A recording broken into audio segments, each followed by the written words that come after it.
For years, calcium and vitamin D supplements have been widely recommended for older adults, with the belief that they support bone health and reduce the risk of fractures.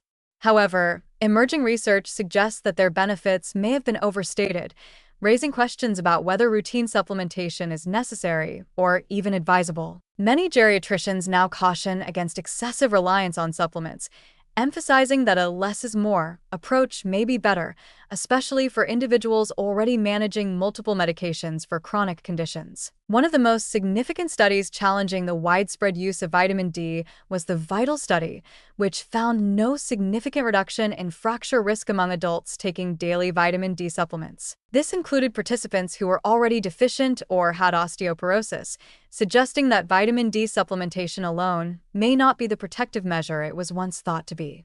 Calcium supplementation has also come under scrutiny, with large-scale analyses showing only modest reductions in fracture risk. In contrast, prescription osteoporosis medications such as Fosamax have demonstrated far greater effectiveness in preventing fractures. The reality is that most healthy older adults who eat a balanced diet rich in calcium-containing foods like dairy and leafy greens likely do not need supplements.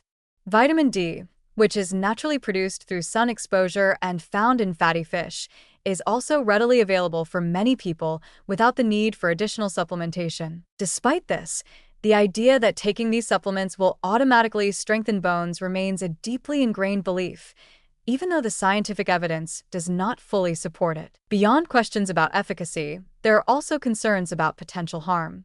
Excess calcium intake can lead to kidney stones or constipation, while high doses of vitamin D, often found in over-the-counter supplements labeled as extra strength, can cause muscle weakness and even contribute to bone damage, ironically increasing the risk of falls. Additionally, older adults taking multiple medications must be cautious about interactions between supplements and prescription drugs, further supporting the case for a more selective approach to supplementation. That said, some groups may still benefit from vitamin D and calcium supplementation, particularly those in nursing homes or with limited sun exposure, as well as individuals with conditions that impair nutrient absorption, such as Crohn's disease or celiac disease. There is also some evidence suggesting that vitamin D could have minor benefits for immune function and longevity, particularly in those over 75, though these findings remain inconclusive. For the general population, however, the best strategy for maintaining bone health may not be found in a pill bottle, but rather in physical activity.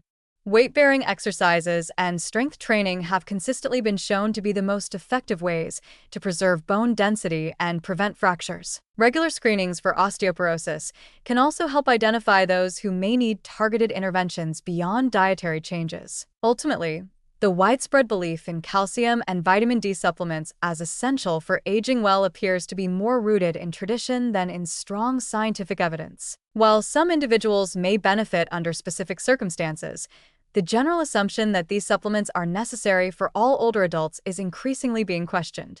Before adding yet another pill to a daily routine, it may be worth reconsidering whether the potential benefits truly outweigh the risks.